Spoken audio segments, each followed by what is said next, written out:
아담 퍼거슨의 그 문명사의 역사에 관한 소고라고 하는 거에서 이 그림을 차용해서 이야기를 시작을 합니다. 이게 50만 년 전에 우리 조상이 썼던 손에 들은 연장이고요. 요거는 한 15년, 10년 전에 가장 많이 썼던 손 연장입니다. 모양이 비슷하죠. 근데 이 두 사이에 무엇이 있었냐 하는 변화가 인류 역사를 함축하고 있다라고 얘기를 합니다. 이거는요, 재료가 몇 가지가 들어갔을까요? 하나죠. 돌멩이 하나죠. 이거는 몇 개의 재료가 들어갔을까요? 그 뜯어보면 엄청 많습니다. PCB 기판도 있고, 건전지도 들어있고, 불빛도 나오잖아요. 그래서 LED도 있고, 겉에는 플라스틱이잖아요. 이거는 몇 명이 만들었을까요? 혼자 만들었습니다. 이게 우리 손에 주어지는 데는 얼마나 많은 사람이 관여했을까요? 플라스틱은 뭐로 만드나요? 석유에서 나오죠. 저 플라스틱을 저렇게 만들려면 금융회사가 있어야 되거든요. 그리고 플라스틱 회사가 있어요. 플라스틱 회사에 많은 사람이 종사하죠. 금융회사에도 많은 사람이 종사하죠. 그 석유는 어디서 가져왔나요? 원유 회사로부터 가져왔죠. 그거 가져올 때 뭐가 동원됐나요? 유조선이 동원됐고, 정유회사로부터 플라스틱 회사한테는 트럭이 동원됐겠죠. 그럼 트럭 만드는데 얼마나 많은 사람이 관여했을까요? 배 만드는데 얼마나 많은 사람이 관여했을까요? 저걸 시추하는 데는 얼마나 많은 사람이 관여했을까요?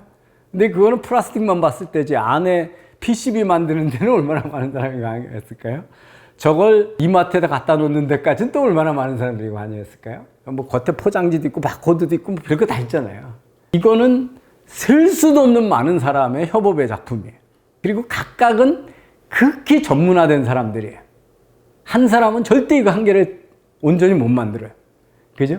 예. 그래서 이게 뭐냐면 교환과 기술과 그리고 이런 거를 만들 수 있는 인간의 집단지성의 작품이라는 거죠. 여기서 우리가 중요시할 때인 게 집단지성이라고 하는 거예요. 사회가 공유하는 인텔리전스라고 하는 거죠. 소사이어티 속에 있는. 그래서 이분이 쓰는 용어가 뭐냐면 아이디어가 섹스를 한다. 아이디어끼리 만나가지고 새로운 아이디어를 잉태하는 거예요. 아이디어들이 만나야 새로운 아이디어가 나오잖아요. 인벤션이 뭐냐? 새로운 리컴비네이션이야. 재료를 리컴비네이션 하는 거야. 아이디어를 리컴비네이션. 이게 이제 진화론적인 설명이에요. 아이디어도 진화론적으로 많은 크레이지 아이디어들이 나오는데 시장이 선택하는 아이들이 적자생존으로 살아남잖아요. 그래서 이제 우리가 어디 여기까지 왔냐. 인간의 특징 짓는 언어들이 여러 개가 있죠. 하나가 호모 사피엔스는 생각하는 인간이라는 뜻이잖아요. 그러니까 머리가 좋다는 얘기를 하는 겁니다. 호모 헤블리스는 헤블리스면 직립원인이라는 뜻이거든요. 인간의 특징이 뭐냐? 직립을 했기 때문에 손이 생겼잖아요. 아까 돌도끼하고 마우스는 손이 있기 때문에 가능한 거거든요. 손이 없는 동물들은 연장을 만들거나 쓰기가 거의 불가능하거든요. 그러니까 이게 직립 원인이 돼서 손이 있는, 그것도 연장을 만들기에 좋게 진화된, 연장을 만들기에 좋게 진화된 것 중에 하나가 손가락하고 발가락 차이가 뭐냐면 엄지손가락에 옆으로 삐쳐나와 있고 이렇게 휘었어요. 각도가. 엄지손가락 안쪽이 땅을 바닥 쪽으로 그 평행하게 돼 있지 않아요. 왜냐하면 그래야 이렇게 집게를 만들 수가 있기 때문에 그렇습니다. 이게 만약에 이거하고 똑같이 다른 손가락하고 똑같이 이렇게 돼 있으면 집게를 못 하잖아요. 옆으로 삐져나오면서 이렇게 틀어진 거예요. 이게 뭐냐면 툴을 쓰기 위해서 유리하게 진화가 된 손가락이거든요. 예. 발가락은 5개가 다 똑같이 나가 있잖아요. 그러니까 발가락으로는 집게를 못 만들어요. 손가락으로만 집게를 만들 수 있어요. 이 집게가 없으면 거의 많은 연장을 쓸 수가 없어요, 우리가. 집을 수도 없고, 그죠? 예. 그 다음에 이제 이 호모 파이버라는 게 이제 연장을 만드는 인간이라고 하는 거거든요. 손을 가지고 연장을 만들었다는 거죠. 그게 이제 우리의 생물학적 특징입니다. 머리가 좋고, 손이 있고, 그걸 통해서 연장을 만들었고, 것 같아요. 제가 어제 오늘 까마귀 얘기를 페이스북에서 했는데, 큰 까마귀 레이븐이라고 하는 놈들이 머리가 무지 좋거든요. 그래서 이제 이렇게 너트 같은 걸 집으면요, 이 차도에다 떨어뜨려요. 그 사람들 건널목 있는데. 그래서 차가 지나가가지고 바퀴가 이 호두 같은 걸 깨면, 견과류를 깨면 그래서 얼른 가서 집어서 먹고 이제 그런 정도로 머리가 좋은데, 그리고 침팬지 같은 것들이 이제 뭐 이렇게 뾰족한 거 만들어가지고 불개미 꺼내서 먹고 그러잖아요. 근데 그 새로운 아이디어를 대를 이어서 사회학을 공유하면서 다음 세대가 넘어주고 이게 축적되게는 못한다는 거죠. 인간만이 어느 순간 이 컬렉티브하고 큐뮬레이티브한 난리지가 쌓이기 시작을 했다. 다음 세대에 넘어주는 거죠. 그 중에는 이제 이 큐뮬레이티브 하게 되는 데는 그 언어의 발명이 상당히 중요한 역할을 했겠죠. 언어는 메소포타미아 문명에서 한 기원전 3,500년이니까 최초의 언어가 지금까지 발견된 거는 한 5,500년 전, 6,000년도 안 된 거거든요. 이 중국 사람들이 뻥을 많이 치는데 중국의 그 각골 문자가 반 게 기원전 한 1,200년 전이니까 한 3,500년, 동양의 3,500년이고, 그래서 이 인간이 인류 역사상 한 5,000년서부터 역사죠. 기록된 역사가 그거보다도 안 되는 거죠. 예. 마인드 섹스. 이렇게 다른 언어들이 서로 교배를 해서 새로운 아이디어를 외출하는 것이 인류의 특징이다. 이런 얘기를 했던 사람이 이제 가브리엘 트레이드라고 하는 것이 어떤 인벤션이 좋은 게 있으면 보고 막 배운다는 거죠. 그러면서 사회가 급진화하기 시작을 했다라는 얘기를 했습니다. 뭐 생각해 보세요. 미국 사람들이 만든 반도체 일본 사람이 만들었고 일본이 만든 거 한국이 만드는 거잖아요. 똑같잖아요. 영국이 만들고 네덜란드가 만든 배를 일본 사람이 만들었고 일본이 만든 배를 우리가 만들고 우리가 만든 거 중국 사람이 만들고 다 이런 거잖아요. 제가 좋은 인벤션은 다 퍼진다. 티머니라고 하는 게 이명박 전 대통령이 서울시장 할 때 서울시의 대중교통을 위해서 만든 대중교통용 집회 수단이었는데 그게 좋으니까 전국의 대중교통 지불 수단으로 다 퍼지잖아요. 그래서 하이에크도 효과적인 제도와 관행을 흉내내는 데서 사회 진보가 이루어진다. 그리고 우리가 알고 있는 거의 모든 사회 시스템은 조선시대 손과 한 개도 없어요. 뭐가 있습니까, 지금? 지금 여기 법무법인이지만 이런 법률 체계 이런 것도 다 서양에서 이루어져서 성공적이니까 우리가 베낀 거죠. 그 대통령제도 마찬가지고 의회제도 마찬가지고 학교 시스템도 마찬가지고 병원 시스템도 그렇고 다 언어에서 성공적인 사회제도를 수입했기 때문에 사회진보가 이루어지는 거죠. 여러분 그 동양하고 서양하고의 차이가 뭐냐면 이 메소포타미아 문명 이쪽이 함부라비 법천을 제일 먼저 내놓고 그 지금 중동 지역이 소위 법이라고 하는 걸 성경법을 제일 먼저 만든 지역이잖아요. 그래서 여러분 보시면 우리 종교하고 그 지금 유일신 사상을 하는 유대교나 기독교나 이슬람의 성서들이 다른 게 뭐냐면 신이 인간하고 계약을 맺어요. 다 커비넌트, 계약이에요, 계약. 너는 내가 너의 후손을 잘 되게 해줄 테니까 너는 이걸 지켜라. 계약을 하자. 이러잖아요. 그러니까 이미 그들은 기원전, 그러니까 구약이 쓰여진 게 기원전 한 600년경이거든요. 그러니까 2600년에도 이미 법률 체계가 관행화돼 있던 거예요. 법에 의해서 분쟁을 해결되는.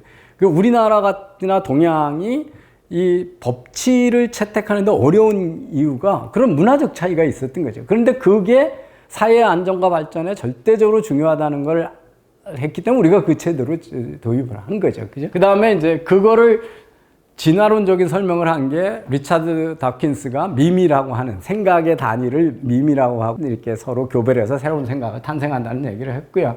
그래서 이 경제라고 하는 것도 이기는 놈이 계속 채택이 되잖아요. 그러니까 진화론적인 자연 선택에 의해서 우수한 놈들이 계속 살아남게 된다라고 하는 것이 사회학자 리차드 넬슨이 80년대에 주장한 얘기입니다. 그래서 인간의 자연적 특징은 변함이 없죠. 크로마뇽 동굴에 살았던 사람이나 우리나 애증을 가지고 있고 화를 내고 좋으면 웃고 섹스를 희망하고 이 면에서 아무런 차이가 없을 거예요. 배고프면 먹고, 그죠? 그렇지만 우리는 뭐가 있냐면 인간의 문화는 계속 변한다. 이 문화는 바로 컬렉티브 인텔리전스, 이 집단 지성의 우리 구성원이 동의하는 지식, 그게 문화인데, 그래서 이 인간의 지능은 다른 동물과 달리 집단적이고 누적적이기 때문에 이런 누적적인 변화가 언제 생겼냐 하면 이거는 호모 사피엔스, 하라리의 그 인식, 인식의 대전환이 세상을 만들었다는 얘기가 똑같은데 그 얘기가 10만 년 전에 일어나기 시작을 했다라는 얘기를 하고요.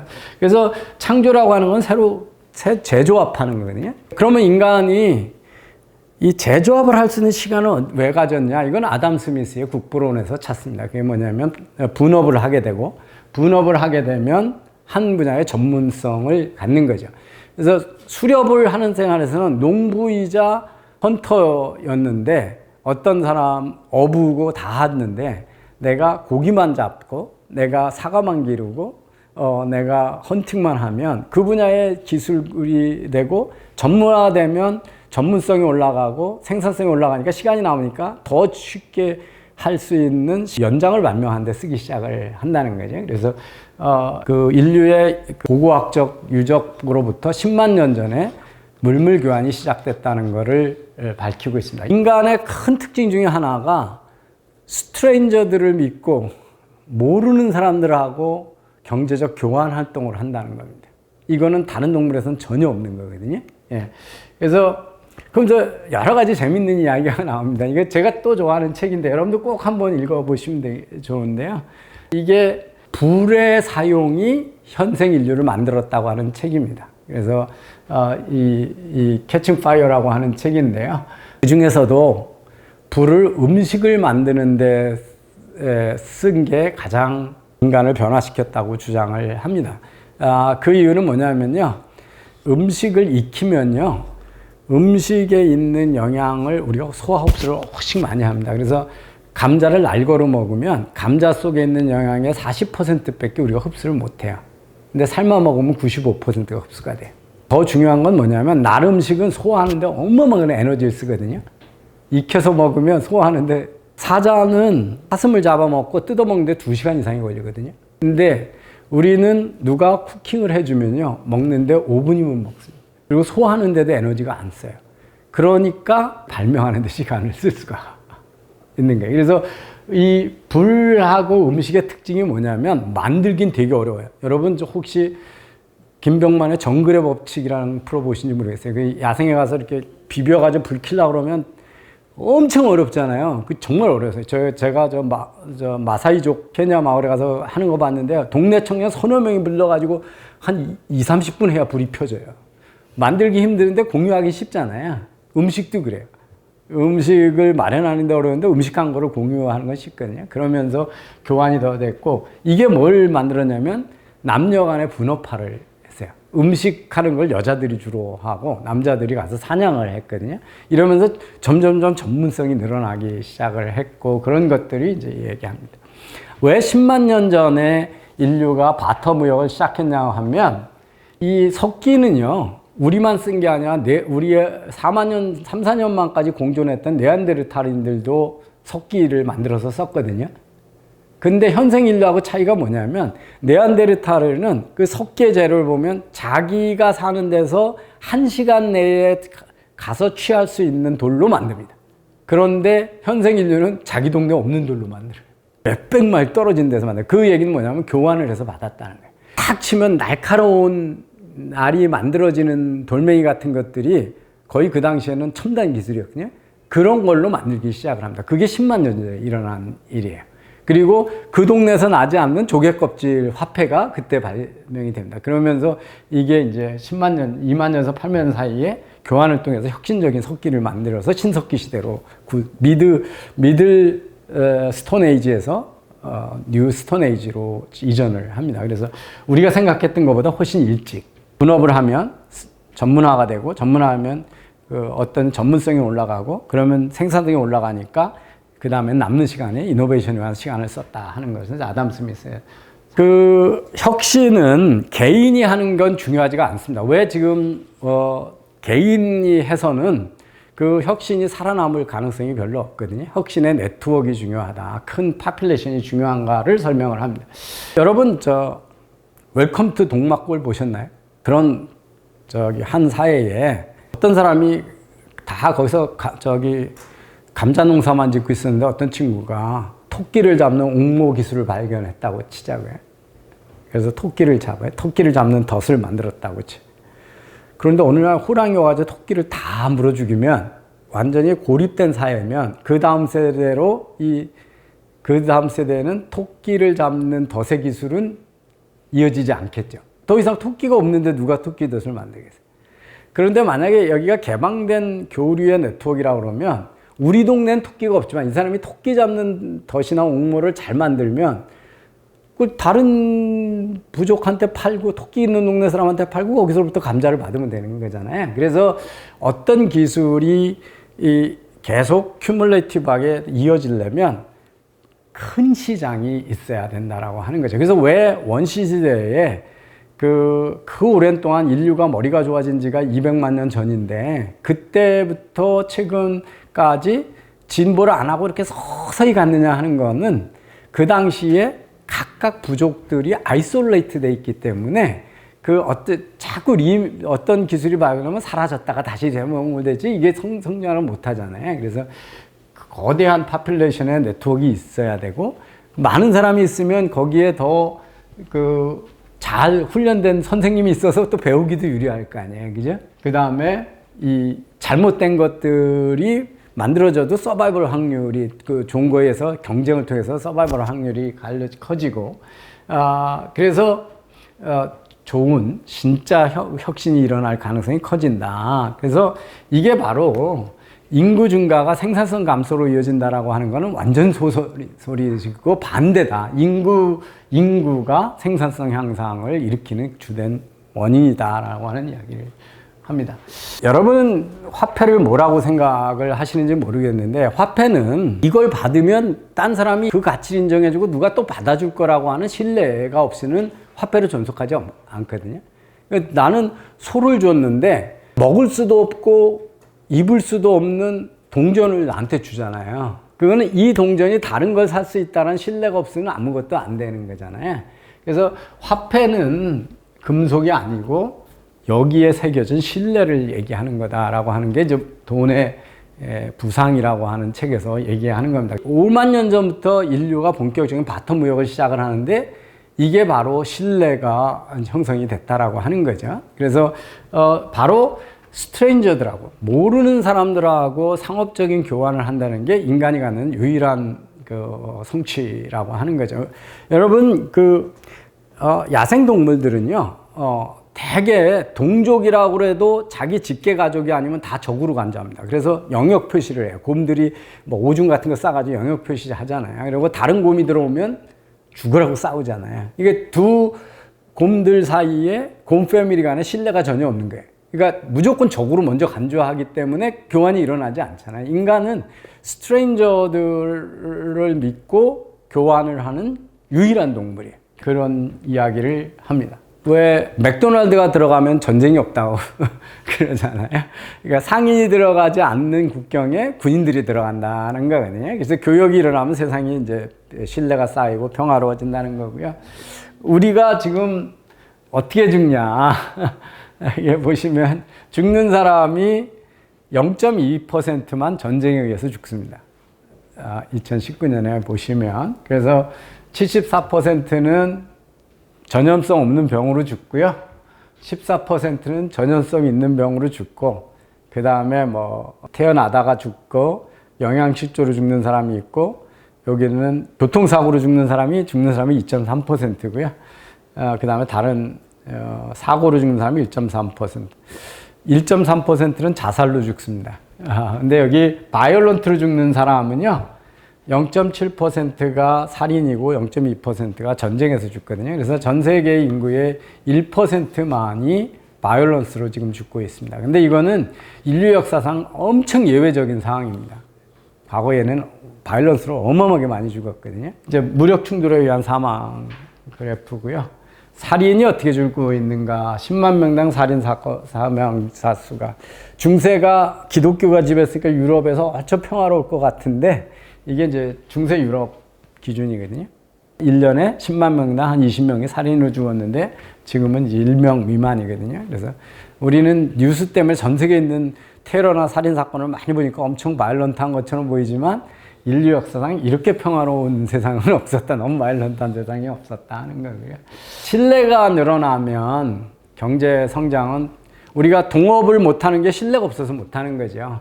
돈을 못 구워주는 게 저 사람이 돈을 빌려가는데 띄어먹을지 모른다 그래서 못 빌려주는 거잖아요. 신뢰가 높아지면 이자율도 싸지고 돈도 잘 빌려주겠죠. 그래서 신뢰가 높으면 투자도 늘어나고 생산성도 높아지기 때문에 인당 GDP가 높아진다고 그랬고요. 여기 전 세계에서 보통 처음 만나는 사람을 신뢰할 수 있냐, 니네 나라 사람들을 신뢰하냐, 스트레인저들을 신뢰하냐, 가족 빼고 아는 친구 빼고, 그랬을 때 우리나라는 신뢰한다는 사람들이 상당히 낮은 나라에 속해요. 50% 미만의 국가들이거든요. 그래서 우리나라가 우리 국민 중에 다른 사람을 신뢰한다는 사람이 50%로만 올라가도 지금보다 경제 성장률이 0.9%가 올라간다는 추정 보고서가 딜로이트에서 나온 거고요. 그건 1년에 14,000불의 추가적인 소득입니다. 우리가 지금 한 요쯤 속합니다. 여기 30% 속하는데요. 이게 보시면 덴마크, 노르웨이, 핀란드, 스웨덴, 아일랜드, 이 북부 유럽, 네덜란드 이런 쪽은 덴마크 같은 데는 거의 74% 사람들이 나는 스트레인저들, 우리 다른 사람들 다 신뢰한다 이렇게 얘기를 합니다. 믿고 한다 그러는 거죠. 신뢰가 없으면 규제가 무지 많이 생겨요. 감시 체제가 무지 많이 생기고 비용도 많이 늘어납니다. 그래서 경제 효율을 많이 떨어뜨리거든요. 근데 이제 인간은 이 상업을 통해서 스트레인저하고 하면서 교환을 하면서 신뢰를 쌓아가는 세상을 만들었다라고 하는 게 또 하나의 이유입니다. 그래서 보시면 이게 이제 1인당 국민소득하고 신뢰거든요. 2017년도 21명 중에 모르는 사람 몇 퍼센트를 신뢰하냐고 보시면 노르웨이 이런 데는 거의 70%, 덴마크 이렇게 되죠. 그래서 이제 이 신뢰 지수하고 GDP가 상당한 상관관계가 높다라는 걸 볼 수 있습니다. 이게 어느 게 먼저인지 모르겠어요. 사회가 선진화돼서 신뢰를 하는 건지 신뢰를 하기 때문에 선진화한 건지 모르는데 인과관계에서 신뢰도가 높으면 경제성장이 높다는 거는 아까 투자도 쉽고 생산성도 쉽고 비용도 싸지니까 당연히 생각해 볼 수가 있습니다.